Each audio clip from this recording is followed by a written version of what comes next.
Assalamualaikum warahmatullahi wabarakatuh. Perkenalkan, saya Muhammad Biasa, NIM 24060135 dan jurusan Ekonomi Bangunan. Pada hari ini saya akan mempresentasikan bab 4 ukuran penyebaran nilai yang menggambarkan penyebab data dari nilai tengah.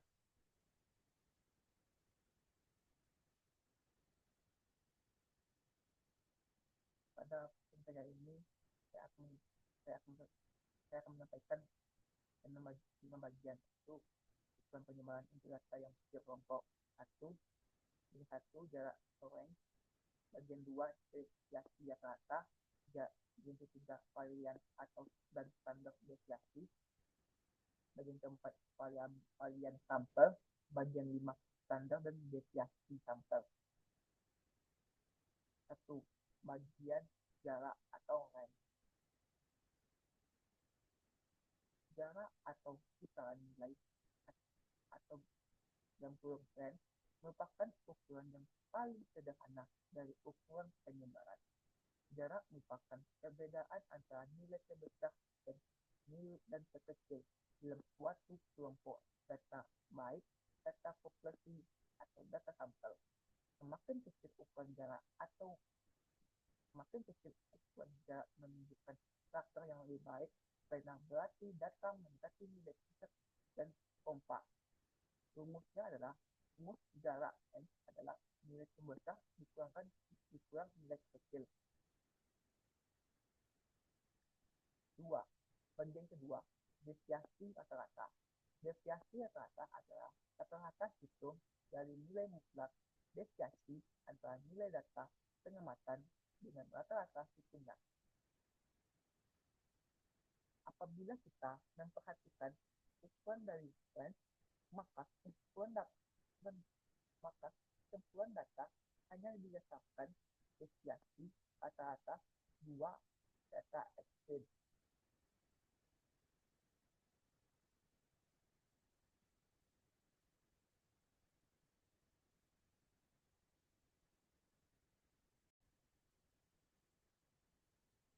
Deviasi rata pada 2 data exchange yaitu data tertinggi dan terendah. Nilai tersebut berarti tidak mempertimbangkan semua nilai data baik dalam populasi maupun sampel. Oleh sebab itu, di samping ukuran range juga dikembangkan ukuran deviasi rata-rata. Deviasi rata-rata mengukur besarnya variasi atau selisih dari setiap nilai dalam populasi atau sampel dari rata-rata hitungnya. Bentuk rumus deviasi rata-rata yang singkat dengan MD dengan detention atau ada yang juga yang meningkat AD average detention ada sebagai berikut. MD sama dengan delta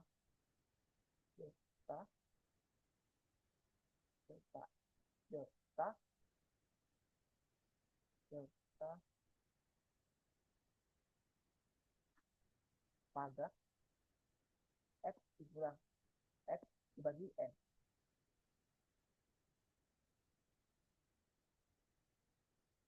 Bagian ketiga, varian dan standar deviasi. Varian dan standar deviasi adalah sebuah ukuran penyebaran yang menunjukkan standar penyimpangan atau deviasi data yang terhadap nilai rata-ratanya. Varian atau rata-rata hitung deviasi kuadrat setiap data terhadap rata-rata hitungnya. Varian atau standar deviasi relatif agak berbeda dengan deviasi rata-rata, namun keduanya didasarkan pada deviasi setiap data dengan rata-rata hitungnya. Apabila pada data rata-rata menambahkan tanda plus dan dengan melakukan tanda mutlak, maka pada relatif deviasi dikuadratkan dengan demikian, tanda negatif akan hilang dan menjadi bilas positif. Varian dapat dibedakan antara varian populasi dan varian sampel.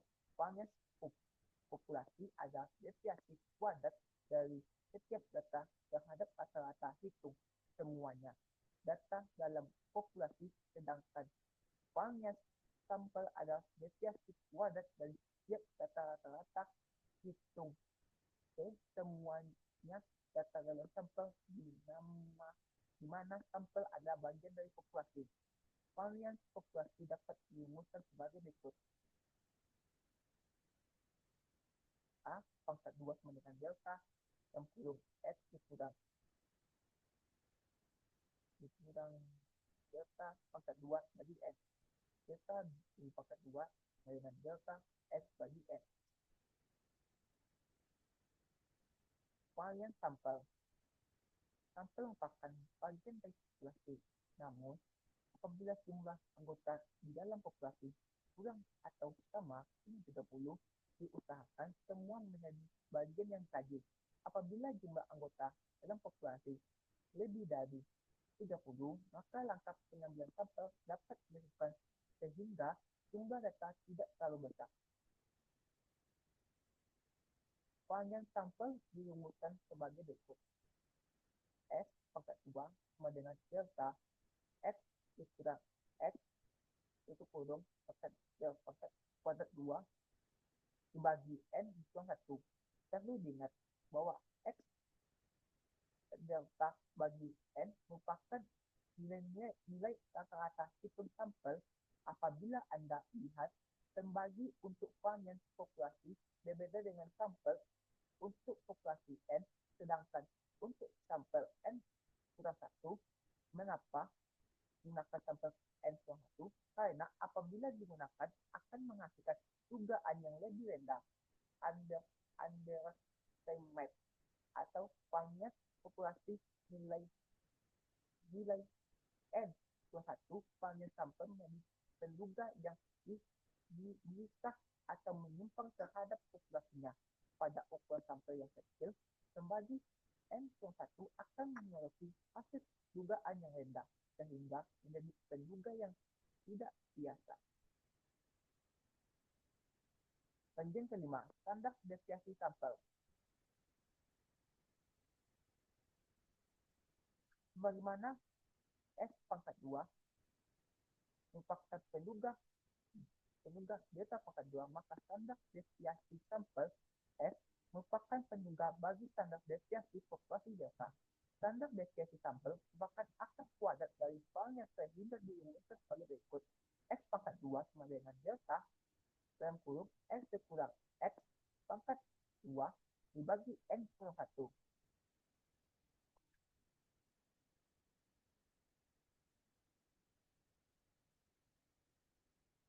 Ukuran penyebaran untuk data sudah kelompok.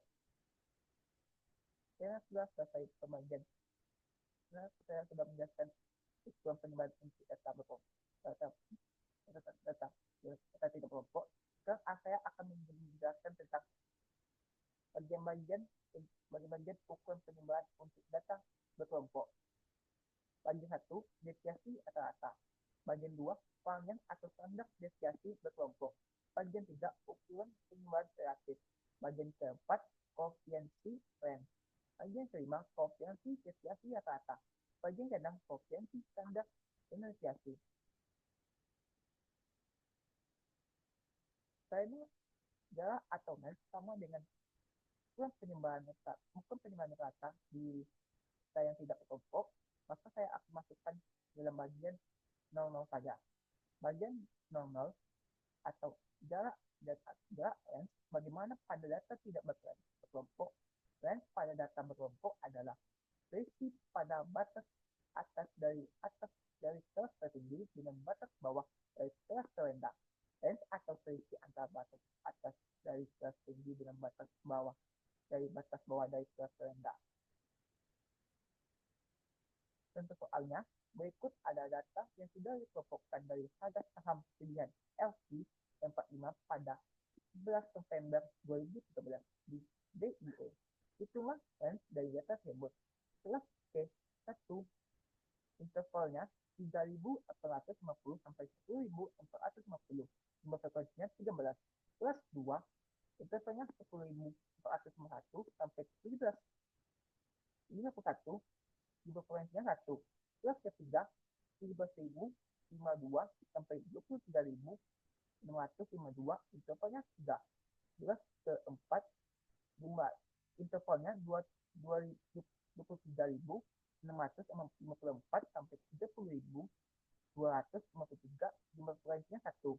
Terus kelima, intervalnya 30.254 sampai 36.453, jumlah frekuensinya 2. Penyelesaiannya dengan sama dengan batas atas kelas tertinggi kurang batas atas kelas terendah sama dengan 36.853 dikurang 3.850 sama dengan 33.003. Baiklah, kita masuk ke topik pertama. Bagi satu, deviasi rata-rata. Rumusnya MD sama dengan delta FI X dikurang X pangkat dibagi N. Untuk soalnya pada bagian soal hitungan N data tersebut. Hitungan N dari data tersebut. Penyelesaiannya A. Menghitung nilai tengah kelas untuk memperoleh nilai tengah data F, maka nilai tengah kelas dikalikan dengan frekuensi masing-masing kelas. Jumlah dari perkalian antara frekuensi dengan nilai kelas dibagi dengan jumlah data mendapatkan nilai rata-rata. Itu data berkelompok delta F X dibagi N. Angka B, angka kedua, menghitung deviasi setiap kelas dengan cara mengurangkan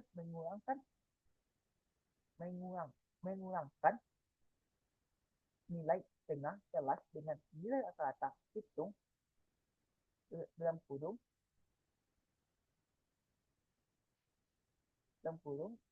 angka X I dikurang X angka tutup kurung.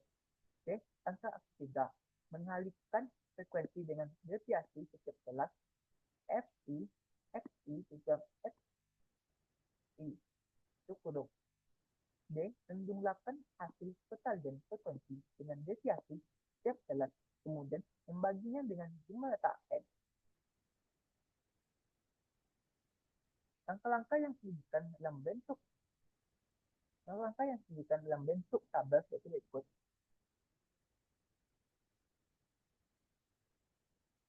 Karena saya tidak perlu menjelaskan karena itu sudah katanya, maka saya skip ya.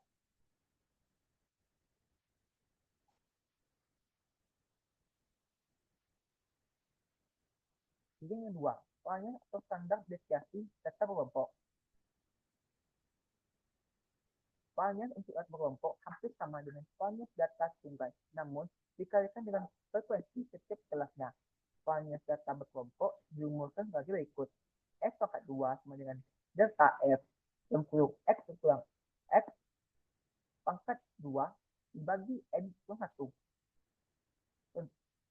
Contoh soalnya, hitunglah varian dan standar deviasi dari data berkelompok sebagaimana contoh soal 4-7.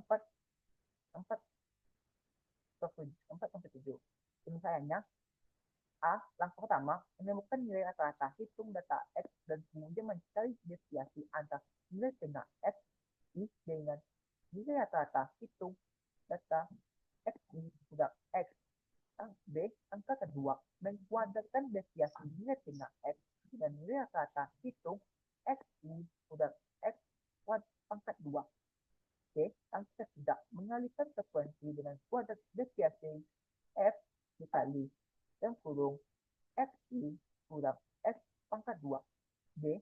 Angka keempat, menjumlahkan hasil perkalian frekuensi dan kuadrat deviasi, kemudian membagi dengan N kurang 1 untuk mendapatkan varian sampel serta mengatur varian sampel untuk mendapatkan standar deviasi sampel.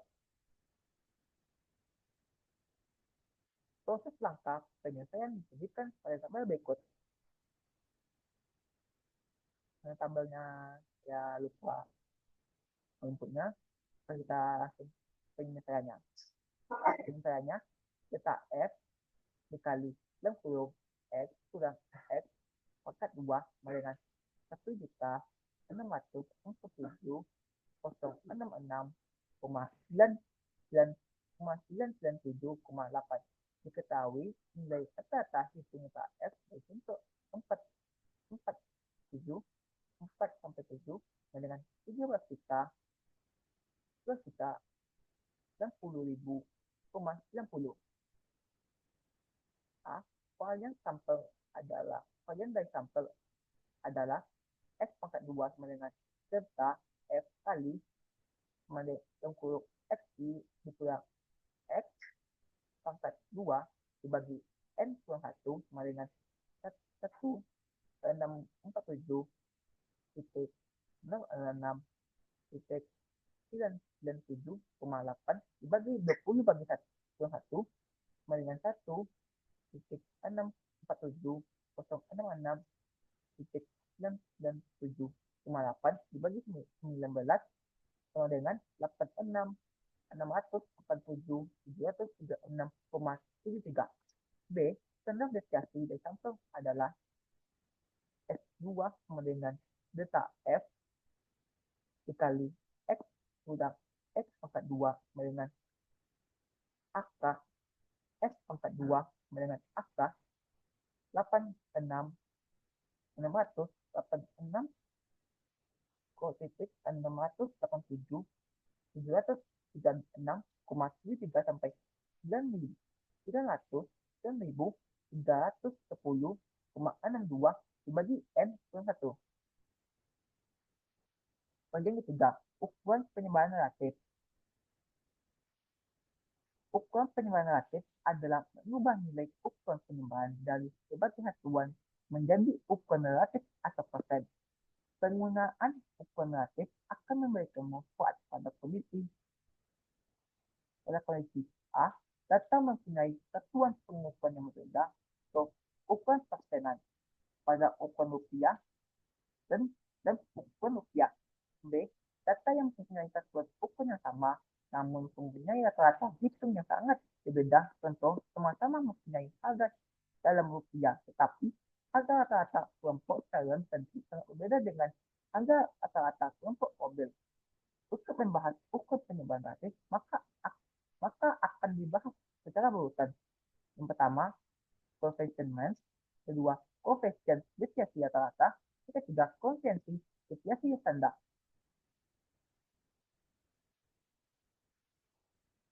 4.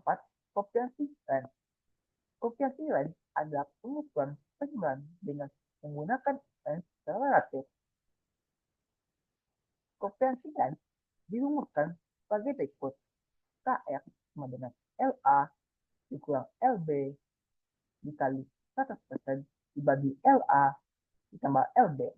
Soalnya 4 sampai 9, hitunglah koefisien range dari pertumbuhan ekonomi Indonesia pada contoh 4 sampai 2 dan pasar saham di IBI pada contoh 4 sampai 6. Penyesalannya, koefisien range pertumbuhan ekonomi Indonesia A LB LA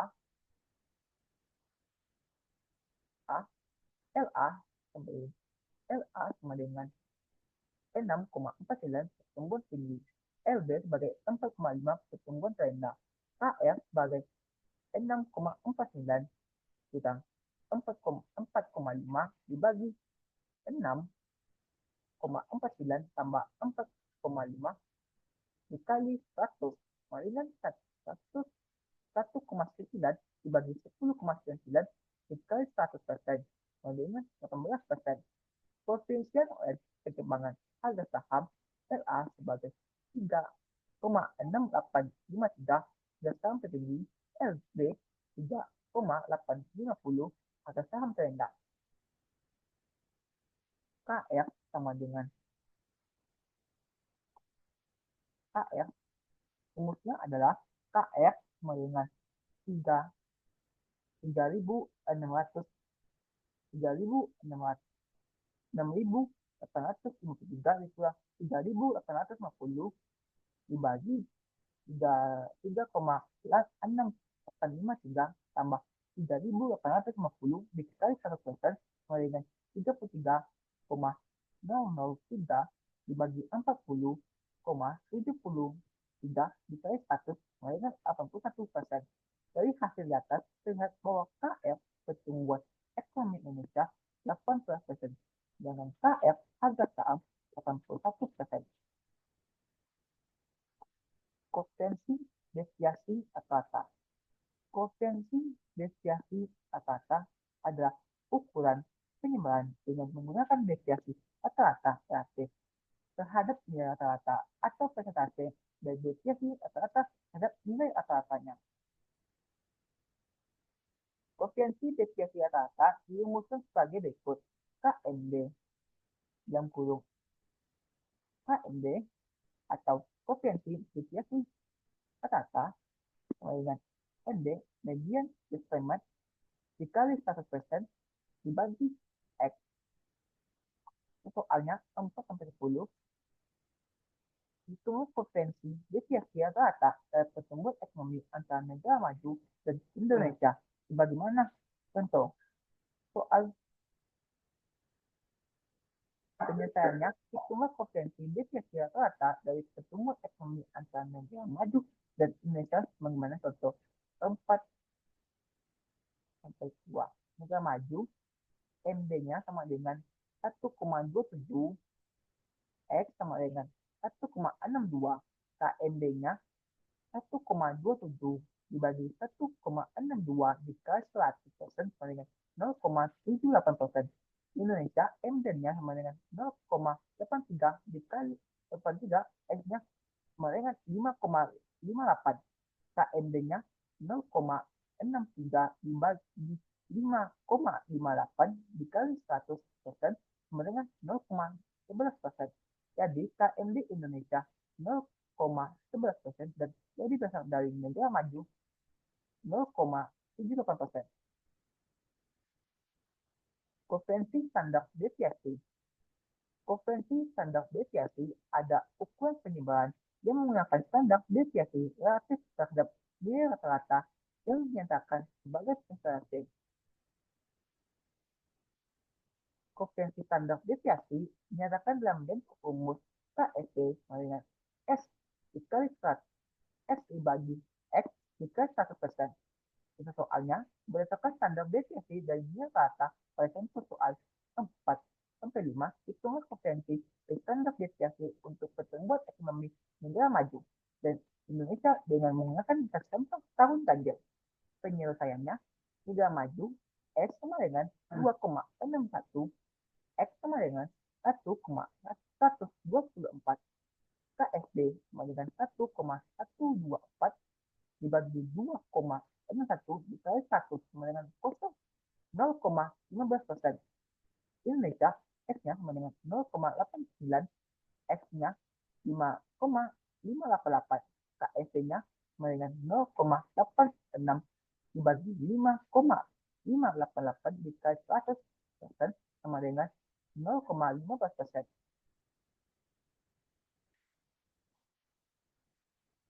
Koefisiensi standar deviasi untuk Indonesia 15%, sedangkan negara maju 2,32%.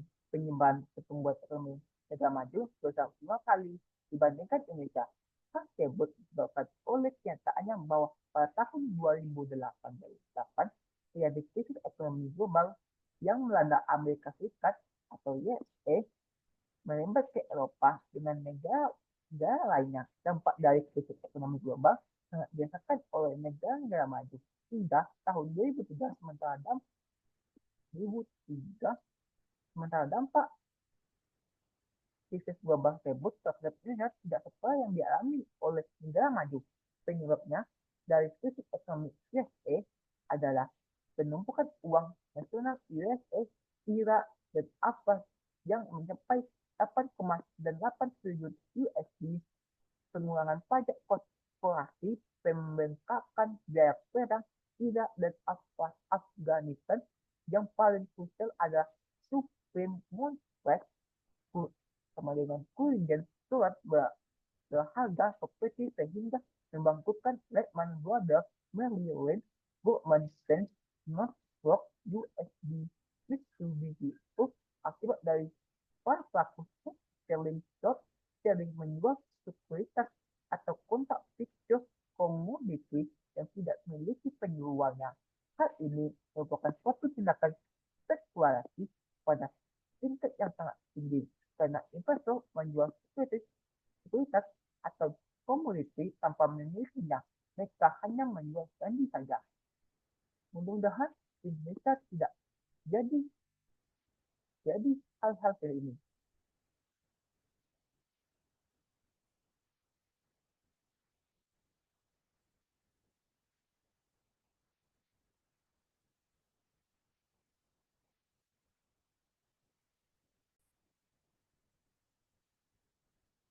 Ya, mau itu lanjutkan presentasi saya. Saya pada pada bagian selanjutnya adalah bahas tentang makna dan penggunaan destinasi.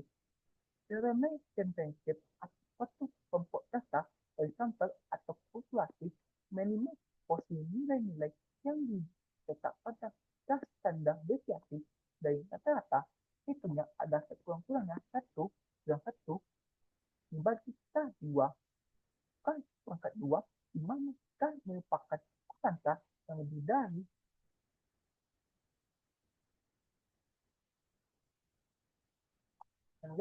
1 di mana kita merupakan kuantitas yang nilainya lebih dari 1.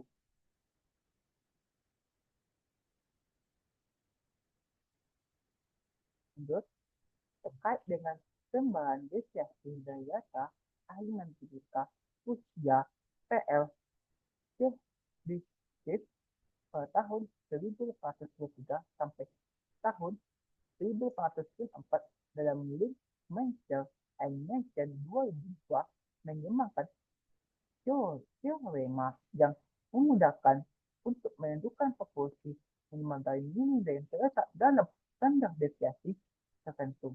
Dari atas hitungnya, dari teorema yang saintis tadi, diperoleh hasil bahwa 70% atau persenan data akan berada pada kisaran X, X tambah 2S 89,9% data akan berada pada kisaran X plus 3 pangkat S dan 9,8% data akan berada pada kisaran X tambah 5 pangkat S. Contoh soalnya, pada 11 November 2013, BEA merekam sebanyak 25 transaksi saham harian. Jika perubahan contoh menghitung harga saham positif opening mengkurung persenan terhadap harga opening, 252 saham tersebut dibuat dengan dan mengurung frekuensi distribusi, maka pola frekuensi distribusi akan mendekati normal dengan hukum empiris rata-rata 0,3714% atau 0,00314 yang kurung dari standar deviasi 3,17 atau 0,00317 dengan menggunakan hukum empiris. Hitunglah A 68% perusahaan berada pada kisaran saham berapa, B 68% perusahaan berada pada kisaran harga saham berapa, C untuk semua perusahaan berapa kisaran harga sahamnya.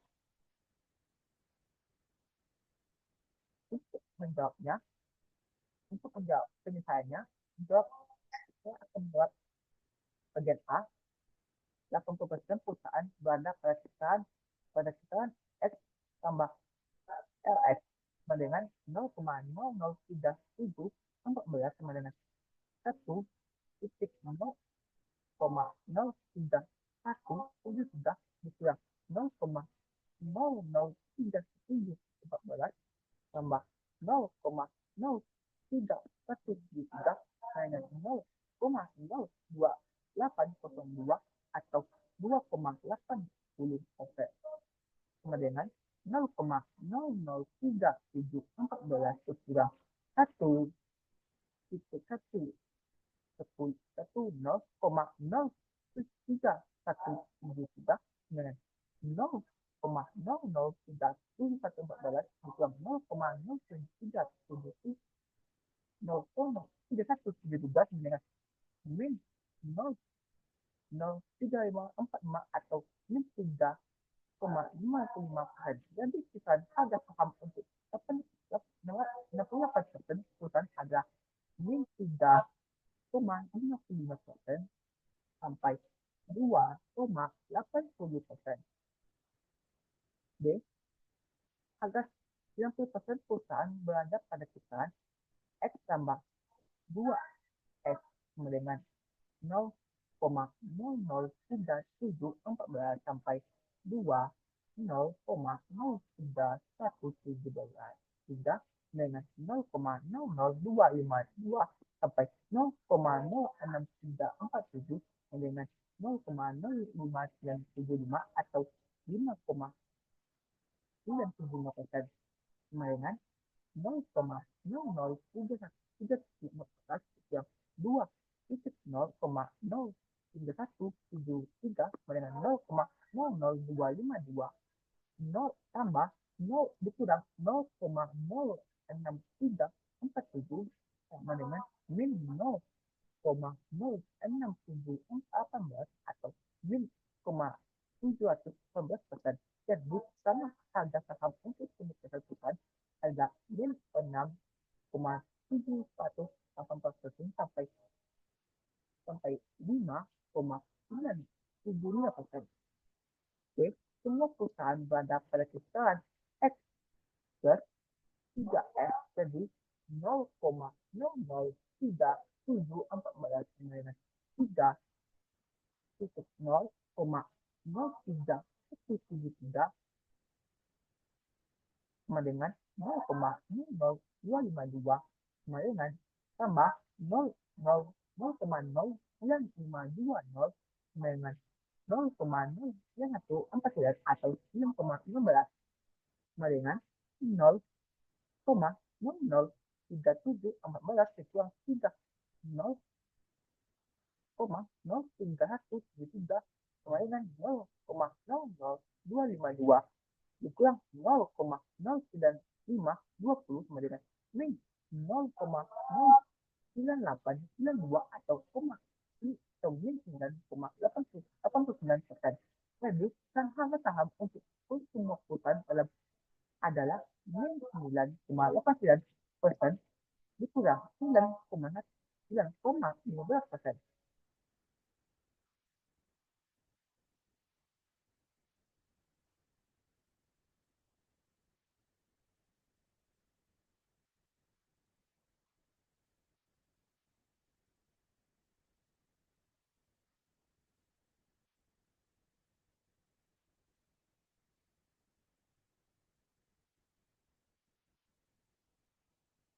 Maaf kalau saya diam tadi karena ada dan sekarang saya akan melanjutkan selanjutnya. Setelah saya akan menunjukkan nanti pada bagian ukuran pertimbangan lainnya.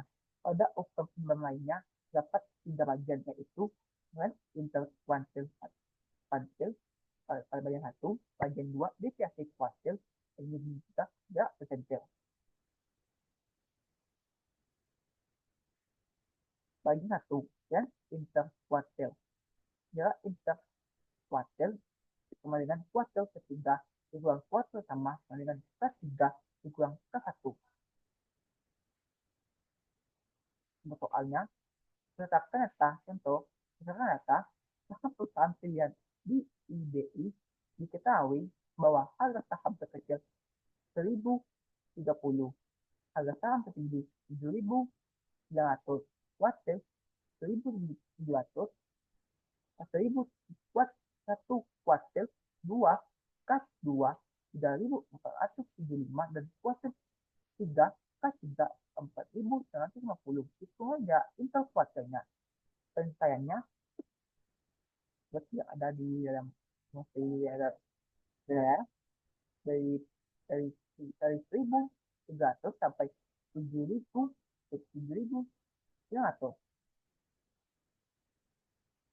betul. Di teman-teman ini, yang ini adalah titik tengahnya.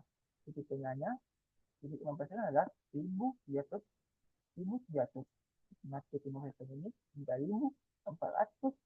3.475. Jadi titik berumusnya lagi dan 4.150. Ya, interkuartil sama dengan K3 bidang K1 sama dengan 4.150 dikurang 1.700 sama dengan 3.250. Jadi 50% perusahaan harga sahamnya berkisar antara 1.700 sampai 4.150 dengan jarak interkuartil 3.250. Kesimpulan interkuartil. Kesimpulannya ada dua, yaitu interkuartil A. Interkuartil yang lebih kecil menunjukkan bahwa data yang sampel dan populasi lebih mengelompokkan nilai rata-rata hitung sedang serta seragam dibandingkan dengan nilai interkuartil yang lebih besar. Interkuartil yang lebih kecil juga menunjukkan bahwa nilai rata hitung lebih mewakili rata data dibandingkan dengan nilai interkuartil yang lebih besar. Sebagai contohnya, berdasarkan informasi harga saham CIE pada tanggal 1 November 2005, harga saham rata-rata sektor perbankan perbankan 1.964,5, sedangkan nilai K sama dengan 210 dan nilai K1 210, K2 860 dan K3 2.100. Ada saham rata-rata sektor seperti dan real estate 1.520,4, sedangkan K1-nya adalah 202,75, K2-nya 485, dan K3-nya 1.960. Nilai interkuartil sektor perbankan K dikurang K sama dengan 2.100 dikurang 210 sama dengan 1.860, sedangkan sektor propertinya dan RF 1.160 sampai 202 sama dengan 1.387. Jadi dapat disimpulkan bahwa kinerja sektor properti dan real estate lebih seragam dibandingkan sektor perbankan dan nilai harga saham sektor properti dan real estate lebih mewakili data saham keseluruhannya. Sektor properti dan real estate dibandingkan dengan sektor perbankan. Mengapa? Karena deviasi harga saham sektor perbankan jauh lebih besar dari sektor properti real estate.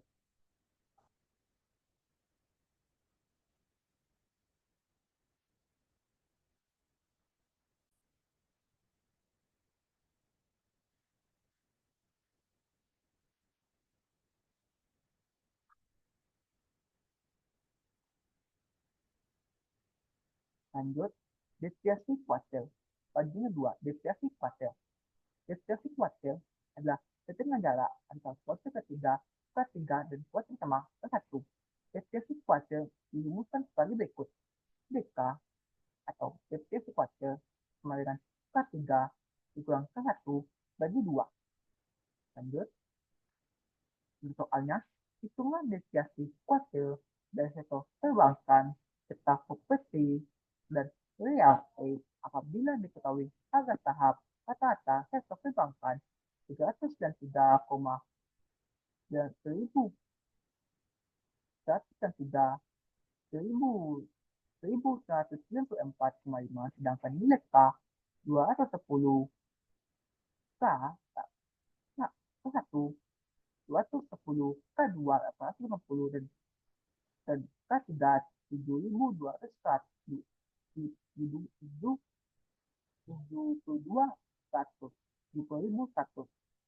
Pada saham rata sektor properti dan real estate 520,4, sedangkan K1 KI dengan 202,75, K2 dengan 485, dan K3 dengan 1.160.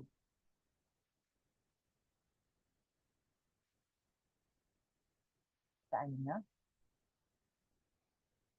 menurut A, kita perbankan sama dengan K3 yang K1 bagi 2 dengan 2,100 dikurangkan 210 bagi 2 dengan 1860 bagi 2 9,945. B.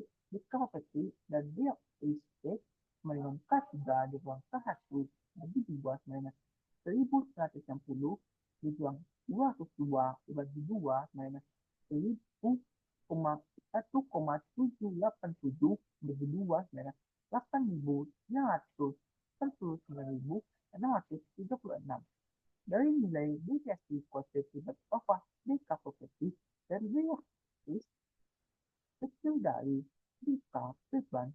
Hal ini menunjukkan bahwa sebab harga saham sektor properti dan real estate lebih kecil dibandingkan sektor perbankan dan nilai tengah-tengah rata-rata harga saham sektor properti dan real estate lebih mewakili data saham sebelum dibandingkan sektor perbankan. Bagian ketiga, gerak kuartal.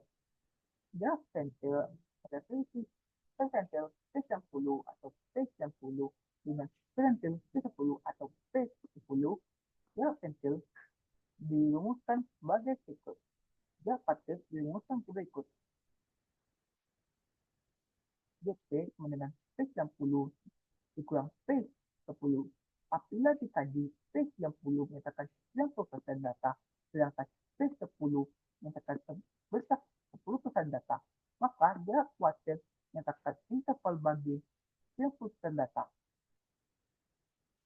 Untuk soalnya, hitungan jarak persentil dari sektor perbankan, sektor properti, dan real estate apabila diketahui bahwa sektor perbankan P10 dengan 94 dan P90 dengan 7.920, sedangkan untuk sektor properti dan real estate P10 dengan 44,8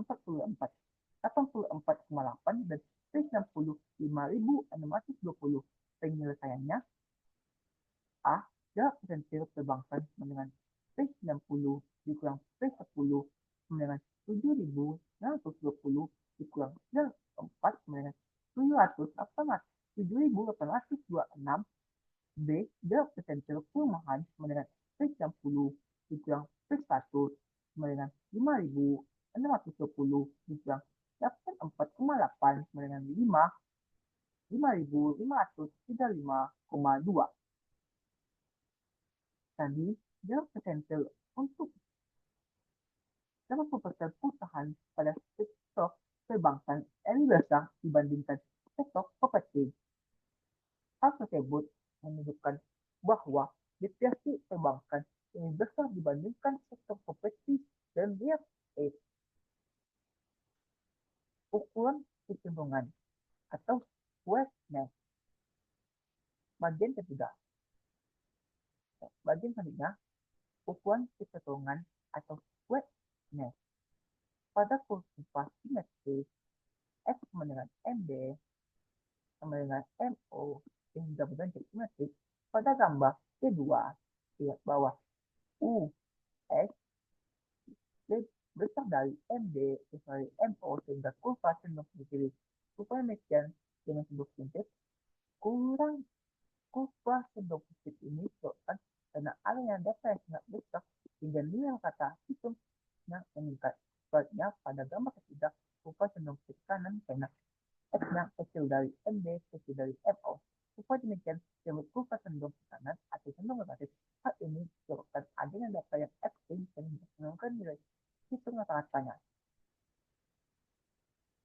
Rumusnya SK sama dengan U titik MO bagi delta. SK sama dengan delta U dikurang MB bagi delta. Ini SK akan berkisar dari min 3 sampai plus 3 apabila nilai SK negatif menunjukkan kurva cenderung negatif. Baiknya jika SK positif, maka kurva juga cenderung positif. Apabila SK nilainya sama dengan 0, maka kurva simetris, maka kurvanya adalah simetris. kurva dengan nilai SK semakin minor akan semakin mendekati kurva akan berbentuk normal. Untuk soalnya, berikut ini adalah pertumbuhan ekonomi beberapa negara Asia tahun 2012. Itulah konsensus kecenderungan dan apa maknanya. Negara China pada 2012 7,80, Hong Kong 1,50, Indonesia 6,23, Kamboja 7,26, Korea Selatan atau Indo 2,04, Malaysia 5,61, Filipina 6,81, Singapura 1,32, Thailand 6,49, Vietnam 5,03. Penyelesaiannya, cara menyelesaikannya, satu, masukkan data ke set MSSL, misalnya di kolom A dari baris sampai dari baris sampai 10, dari baris di kolom A dari baris sampai 10, lakukan operasi untuk nilai rata-rata dengan untuk nilai rata-rata rumusnya M space dalam kurung L dibagi A10, tekan enter, hasilnya 5,01. B. Mencari median dengan melakukan operasi dengan rumus sama dengan median AL dibagi A10, tekan enter, hasilnya MD dengan 5,92. C. Mencari standar deviasi dengan melakukan operasi dengan rumus ST def A1 bagi A20 dengan N tekan enter, hasilnya 2,47. D. Memasukkan nilai ke dalam rumus SK, yaitu SK dengan 3 5,01 sampai dikurang 5,92 dibagi 2,47 dengan min 11,11 menjadi 1,11. SK min 1,11 desinol bukan bawah kurva negatif kurva normal, nilai negatif bukan kurva condong negatif ke kanan, yaitu adalah nilai pertumbuhan ekonomi yang besar sehingga meningkatkan nilai hitungan kata dari pertumbuhan ekonomi. Hal ini akibat dari pertumbuhan ekonomi Cina yang makin tinggi selain Korea Selatan. Bagian selanjutnya, ukuran keluncingan atau komposit. Ukuran keluncingan yang menyebutnya kepuncakan atau ketinggian kurva. Keluncingan dalam bahasa statistik disebut dengan komposit. Untuk mengukur keluncingan dari suatu kurva dapat dilakukan melalui perbandingan dengan kurva normal simetris. Kurva normal itu mempunyai distribusi yang tidak mendatar dan tidak meruncing. Kurva Nation disebut dengan Mann-Foster. Kurva dengan distribusi puncak yang mendatar dikenal dengan Fast-Distributed, sedangkan kurva distribusi puncak yang tinggi dikenal sebagai Left-Foster. Untuk mengetahui kuncingan kurvanya, dapat digunakan rumus koefisien kuncingan yang dikenal dengan koefisien komposit O. Apabila A3, maka kurva meteoroid, CF dari besar dari kecil dari 3, berarti kurva leptoid. OD besar dari 3, maka kurva leptoid, koefisien komposit beta pangkat 2 untuk data yang tidak tumpukan adalah N pangkat 4 sama dengan 1 bagi N serta X kurang U pangkat 4 dibagi delta pangkat 4. Untuk data yang kelompok dirumuskan berikut. Delta 4 dengan 1 bagi N delta FI dikali 20 X kurang U itu kurung pangkat 4 dibagi delta pangkat 4. Untuk soalnya, berikut ini adalah pertumbuhan ekonomi negara Asia tahun 2012 pada tabel hitungan konvensi dan kuncingan penyelesaian. Hitungan konvensi kuncingannya penyelesaiannya seperti yang ada di gambar ini.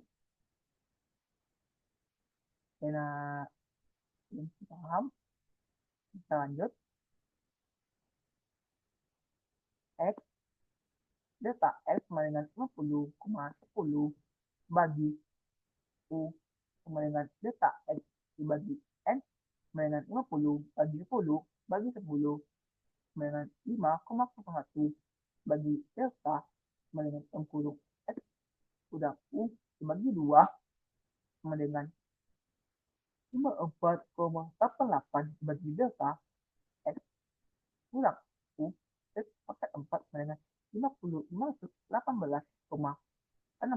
Dengan pada atas sebutkan delta sama dengan X kurang U pangkat 4 sama dengan 58,18,60. Tanda deviasi delta sama dengan X 60 dalam delta sama dengan akar delta X tambah U pangkat 2 bagi N sama dengan akar 58,88 pangkat dibagi 10 sama dengan 5,49 akar 5,49 sama dengan 2,34. Koefisiensi fotosis sama dengan S pangkat 4 sama dengan S pangkat 1 dibagi N delta dalam kurung S kurang U pangkat 4 dibagi 2,34 pangkat 4 sama dengan 1 bagi 10,518,60 bagi 30,12 sama dengan 51,86 F 30,12 sama dengan 1,72. Jadi nilai F4 sama dengan 1,72 dan lebih besar dari 3, maka kurvanya termasuk mesokortex. Sekian saja Islam saya presentasi saya yang sudah sampaikan. Kalau ada kata-kata yang sopan atau hal-hal yang tidak diinginkan, saya mohon minta maaf. Saya tutup presentasi saya dengan Assalamualaikum warahmatullahi wabarakatuh.